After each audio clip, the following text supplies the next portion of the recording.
Hey. Hey. I'm excited about today's show. Yeah. We got to see it. We saw it. We did. We saw it. We bought a cup. Spy Family. Spy Family. Code White. Yes.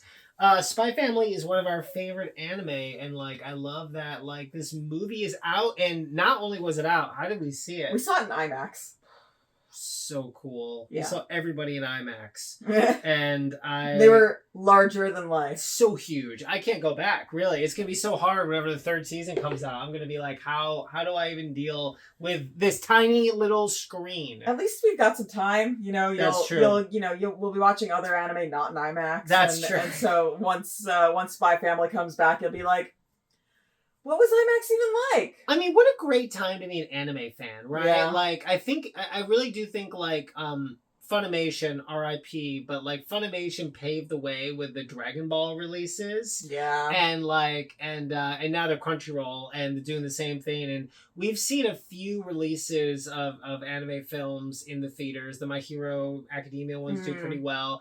I don't think anything's done quite as well as Dragon Ball Superhero. I think that was the big one. That one did amazing. But I'm just so stoked that Spy Family not only came out. I couldn't believe it. We were in an IMAX theater in Los Angeles watching the Spy Family movie in Japanese. Yeah, I was like, what a great time. Well, it was so funny because we're sitting there and it occurred to me right before it started. I was like, wait, is this the sub or the dub? And I was kind of worried because we watched the sub, and so I was like, wait, if this is the dub, I'm gonna feel real confused because I'm not used to, because we don't know the voices. Yeah, totally. Yeah, it was not. It was the subtitle version. It was funny. It didn't even occur to me because I was so excited about the idea of doing an IMAX. Yeah. I just picked whatever time we would work. Yeah, well, with the best seats I'm in pretty IMAX. sure it was only released in Japanese with English subtitles. Awesome. Yeah.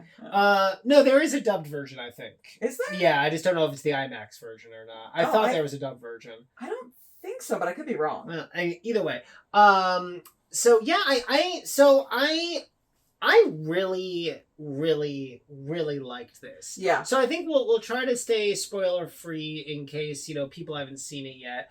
But I just feel like so if you don't know the show at all, I think that this isn't necessarily an entry point into the story. No, they give you a very brief rundown in the very beginning. Yeah. It's the quickest rundown ever of sort of who your main three characters are and how the world works a little bit, but it breezes through it because this movie is made for fans of the show. Well, and it's funny too because the concept of the show is so insane when you make it that small that it's hilarious. Yeah. Like the pitch of the show is nuts. Yeah. It's like what? It's like a spy and an assassin.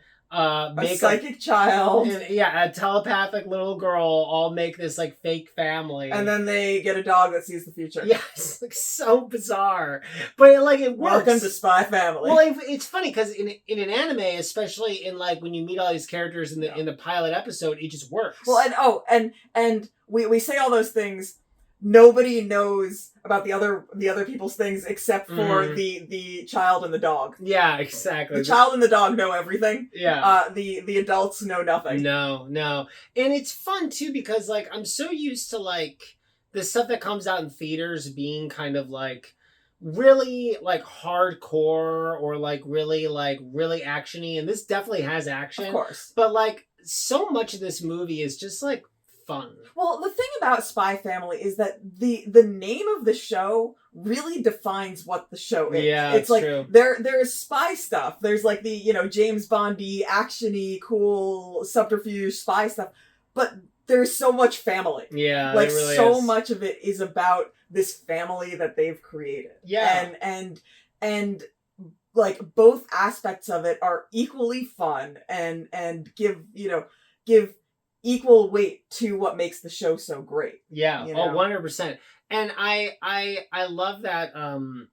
I love that too. I love how much you are drawn into the family atmosphere of the show. But I love that it's the most crazy messed up, weird family because they all live in this constant need to I mean, people would probably call it gaslight, but deceive each other all Yeah. the time because they're all living their own lives and have their own missions, and they're all trying to keep this family together for their own reasons. Mhm. And it just makes it fun. Like it just makes the show like so fun. Well, and the great thing is that, you know, you love the characters and you want them to continue the missions that they're on, because you can see them all starting to love and care about each other. Yeah. And there's something about that. It's so beautiful. It you know, is. and It is. like, you know, with Lloyd, obviously, you know, he has to all the things that he's thinking about, they are like, it's about the important mission in this, but Yeah. but at the same time, like, they have those little moments where he's like looking at this, like, this family, these you know, Yeah. these people in his life that are like now such a part of it, and you can see, and like they make a point to like have him linger on those moments sometimes where it's Oh, like yeah. it's clear it's more than just the mission. Totally. But he's a professional, and in the end, it's like it's for the mission. He's and, James Bond, right? Yeah. He's the best he is at what he does, and well, and Anya is sorry, and Yor is also, and Yeah. she's an assassin, but she can't be found out, and Yeah. so having this, like, maintaining her role in this family is so important to her. And then Anya's the best one because she knows everything, because she can read their minds, but because she's so young and Yeah. completely misinterprets everything, Yeah. it's great. Yeah. But like, her whole goal is to maintain this family. Yeah, exactly. I mean, that's, I think, one of the great things about the show and the movie. I think we'll be talking a lot about the show because they're kind of interchangeable in Yeah. a lot of ways. Like the movie feels like a more epic side mission that would be in the show. Exactly. Yeah. It felt very much like a larger episode. Yeah. Like, you know, there's more action. There's obviously, you know, Yeah. it's longer than a typical episode, but it just looked phenomenal. It by the really way. did. Oh my god! Some of the fight scenes in the third act, I was like, what? It felt like I got Titan vibes with Right? some of those shots. I was like, Yeah. what is going on here? But yeah, you know, it doesn't have any, you know, like, extra like, you know, attachment to the show, and that, like, you know, nothing is vital to the mission. You know, obviously, like, a big part of it is that, like, if this mission, you know, if what they're doing doesn't go right, they're like, Yeah. you know, then Lloyd could be taken off of Yeah. but at the same time, it's like, that's kind of like every episode. Yeah, no, it's not like the Jujutsu Kaisen movie that was like kind of important to like Yeah. season 2, because it introduced like a character that would in characters that would be in backstories of characters, and Yeah. it was definitely more important to like what was going on. With this, it's like, you know, you can, if you watch the first 2 seasons and don't watch this, it won't like mess with you. But at the same time, like, it was really fun. It was Well, so much fun. the first thing was, so I didn't know when it came out in Japan, Yeah. right? And I remember while watching it, I kept on thinking, like, this is like a Christmas movie. Yeah. Like, so basically, like, they go on this mission, and they end up going to. Well, they're not even going on a mission. So Anya. Well, it is and it is. isn't. That's the thing about the show, right? Is everything is about Anya getting Stella's. Yeah. So the broad mission is for Anya to advance in school. Yeah. So that like Lloyd can like get to somebody. Yeah. Like, and so that's the broad mission. So I love it. I love it in this movie. So basically, she needs to make a dessert to win like a cooking prize. So they go to this like little like Hallmarky type town somewhere in Europe to find the principal's favorite dessert, because he's going to be the judge. So that like Anya can like taste what it's like and make it. So that is the thing. So it isn't like they sent Lloyd there to save the world. Yeah. But it is still a mission. Yeah, well, and then they fall into a mission that they weren't expecting. Yeah. Yeah. You know, it's funny too, because I don't really want to get too into it, but like I realized like there's this whole thing where like in the very beginning that Anya finds a key, and then Bond has the like future like thought of like her going and finding like a suitcase and opening it up. and so she's like, oh, it's treasure, so she goes and does it, and then I'm like, this almost felt like, is it like the bootstrap paradox? Like she only went and did it because the dog saw that she was going to go and do it. But if the dog hadn't transmitted that stuff, she would have never done it. That's true. So how does it even work? Well so the dog was able to see what the key was for. Yeah. And but yeah, I mean, I think. Yeah, I was just like, how does telling the future even work? That's why we don't ask these questions. But it's funny because like that's what's so great about spy families in general. Anya is always sort of doing something that ends up like creating a bigger thing in the adventure. Yeah. And that's what's fun about it. Well, and then there's the side plot of Yor is worried that Lloyd is cheating on her. Yeah. Because her little like circle of co-workers were like talking about infidelity. And they're like, these are the 3 signs that a man is being unfaithful. Well, and it's great because like part of Yor's backstory is that like she has no real concept of relationships. She is such a almost child's view of relationships because everything has always been her work and raising her little brother. And so she like everything that's interpersonal relationships, even with like friends or with a man, like it means nothing. Like she does not understand it. Like, and so the way that she thinks about things is so childish and naive. She's almost like a savant when it comes to murdering. Like everything else is so, you're right, it's so like childlike and so like not childlike, but like she's just so naive about the world. But then when it's time for her to be a hitman, a hit woman, whatever you want to say, a hit person, an assassin, even better. All of a sudden, then she's the most badass. Yeah. Like beast. Like she's like Levi plus why can't I remember her name right now? Mikasa, yeah. She's the Ackermans. Yeah. Well, if it's being an assassin or protecting Anya, she will like. Yeah, she will destroy anyone in her path. I think I couldn't remember Mikasa's name because I found out the other day that Levi was 5'3", and it's just been on my mind for like days because he was so savage and could take down those Titans so well, and I'm just like I don't think I really truly understood how small he was. He's short king, right? That's what they say. But yeah, I love Yor so much. I think like all of the you were talking about like the humor, like there's the two best forms of humor in Spy Family are Anya misunderstanding stuff like we were talking about before, and Yor being like having superhuman level strength. Yeah. And some funny thing happens based like that one time in the first or second season, I can't remember anymore, where she tried to hit the tennis ball. Oh my god. And like she like split it into tiny like cubes using a racket. It's so funny how obscenely strong she is. Yeah, and that's the thing, and it's so fun, and it always makes for like, I love that it's almost like One Piece or any of these other like team-based anime where everyone is such a specialist in what they do that like they all sort of have their own like side adventure that all like sort of culminate into the greater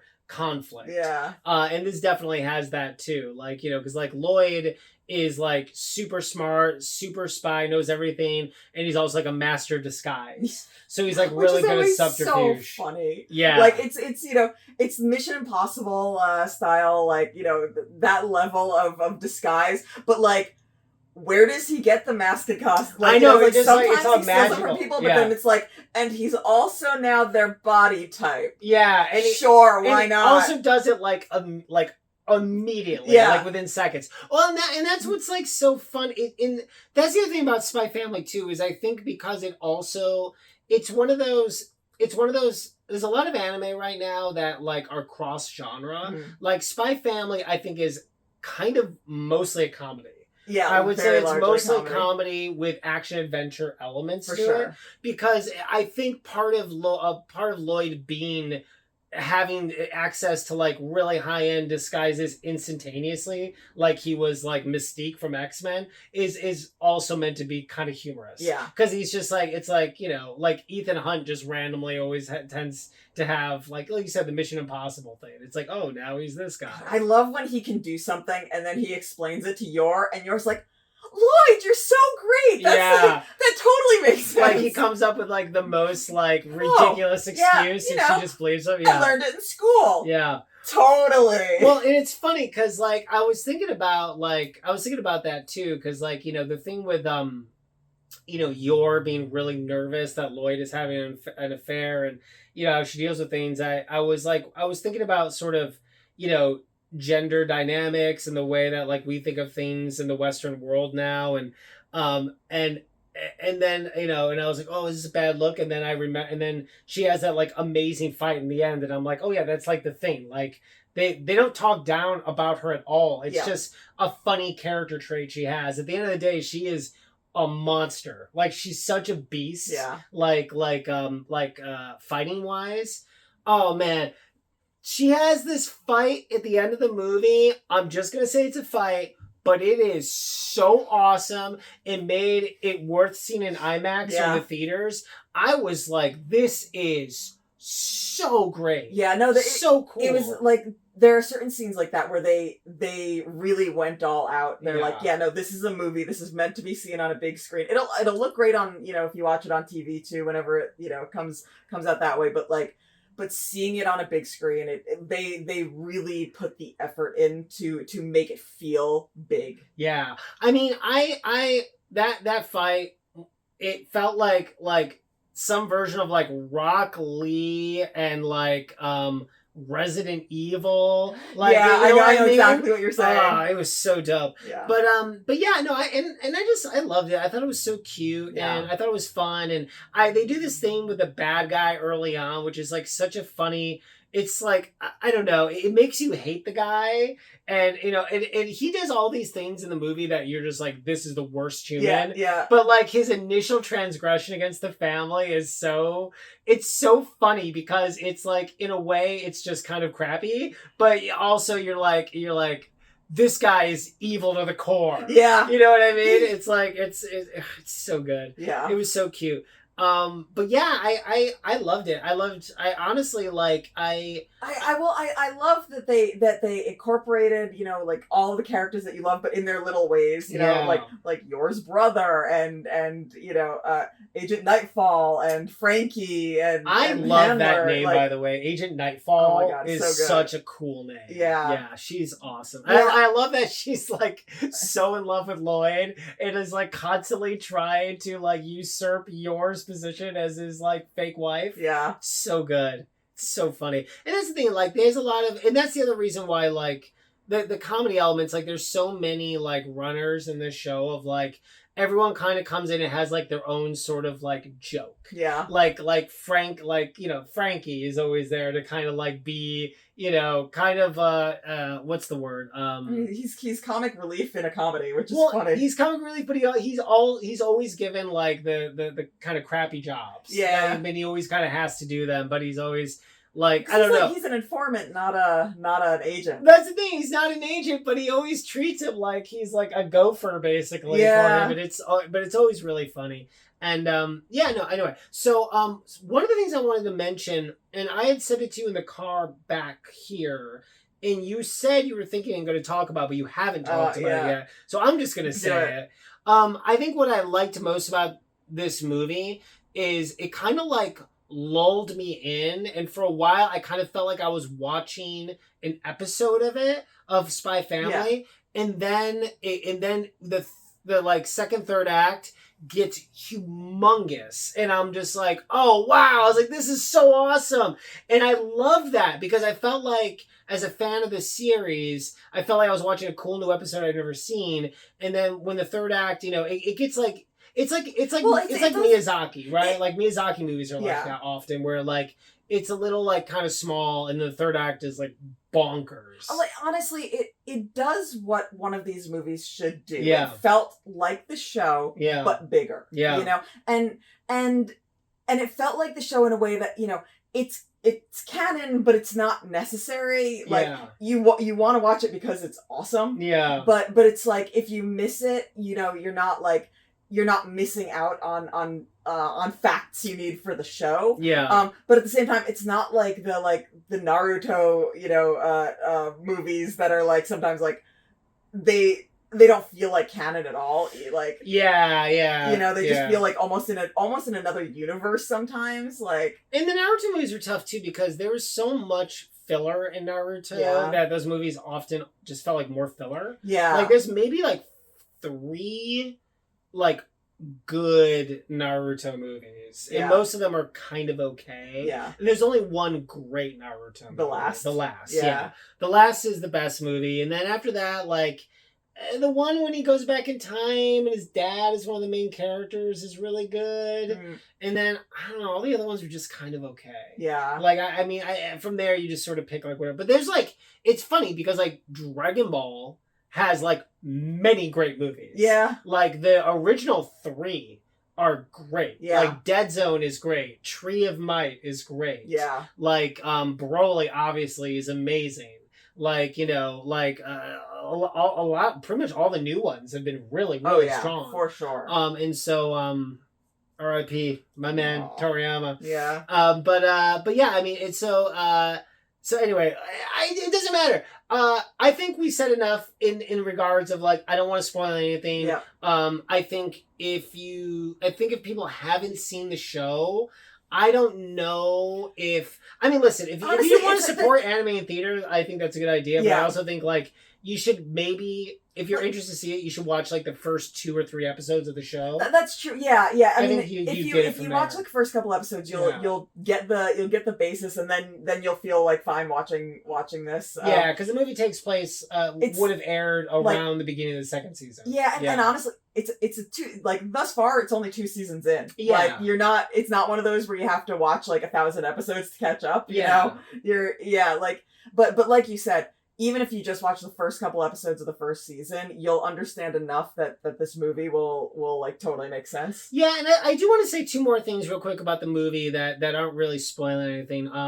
One, I like that they kind of got away from the academy and the little kids. Sometimes that stuff for me is like...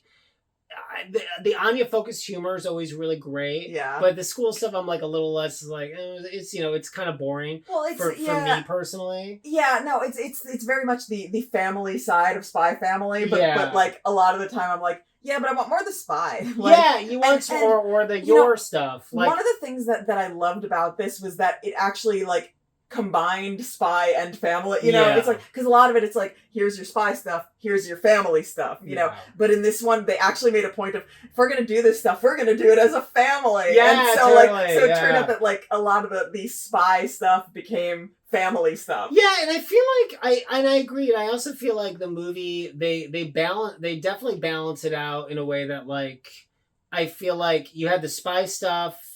You had, like, a little bit of the Yor being, like, an intense, like, badass. Mm-hmm. There was actually quite a bit of that. But also, like, there was more kid humor than I was expecting. Yeah. And that was my other issue. There's one scene, I'm not going to give it away, but there's one scene that was too much for me. It was like, it was like maybe a minute or 2, whatever, in the grand scheme of things, but it was very kid humor in a way that, like, I didn't love. Right, but the animation was beautiful. Don't get me wrong. But there was also a lot of sort of intense violence and implied, like, potential violence against the child. So which was crazy. In a very intense kind of way. And so having the kid humor is sort of necessary to break it up and make it, you know, more spy family friendly. There was also one moment very early on of, like, suggested sexuality that I was like, oh, I was like not expecting in this movie. I was like, oh my. So that's the thing. So it's very multi-layered, which I think is really cool. I do have to say though, man, Spy Family season 2 was strong. Like, really strong. We're just gonna talk about season 2 now real quick, because I think I don't want to say anything more about the movie. But the season 2 boat arc was so good. Yeah. And, you know, it's funny because part of me, the way I watch things now, I've watched anime for so many years now, and you tend to see trends, you know, and it's funny because I don't know if the Spy Family boat thing would have existed if not for the Demon Slayer Mugen Train arc. Huh. Because they're very similar in like, you know kind of saying. like placing them in this contained environment with this kind of all out fighting, but it was awesome. It was so awesome. And it was so great to have something that like really focused on because I feel like season 1. I mean, are you sure that it wasn't just inspired by Speed 2 Cruise Control? You know, there were some guys that kind of gave that like Willem Dafoe meme face. I think there was one guy who was up there like so could very well be. But yeah, no, it's great. But yeah, I hope this keeps on going. You know, I think like. I love the fact that we're really embracing. I mean, like I tell you, man, it was surreal. Like the theater we went to is like one of the biggest theaters in LA. It is like an IMAX theater. It's a big deal, and the fact that it's Spy Family there, and I was like, this is awesome. Yeah, it was playing in the regular theater as well as the IMAX. Yeah, like, that was crazy. How crazy is that? And frankly, I'd rather see that in IMAX than Civil War. So I'm glad they did that. Yeah. But yeah, anyway, so anything else we want to talk about? Survive Family Vacation or Save the World? Yeah. Survive Family Vacation, Save the World. Yeah, I think so. I think that's the way to go. All right, well, hopefully it stays in theaters long enough for people to go see it. Yeah. Again, if you haven't watched the any of the show, I'd recommend watching like maybe the first 3 episodes of season 1. That's really what you need for a primer for this. You kind of get everything from there, and just check it out. Support anime. Yeah. And it's a good show. Really good. It's a good movie. Totally. All right.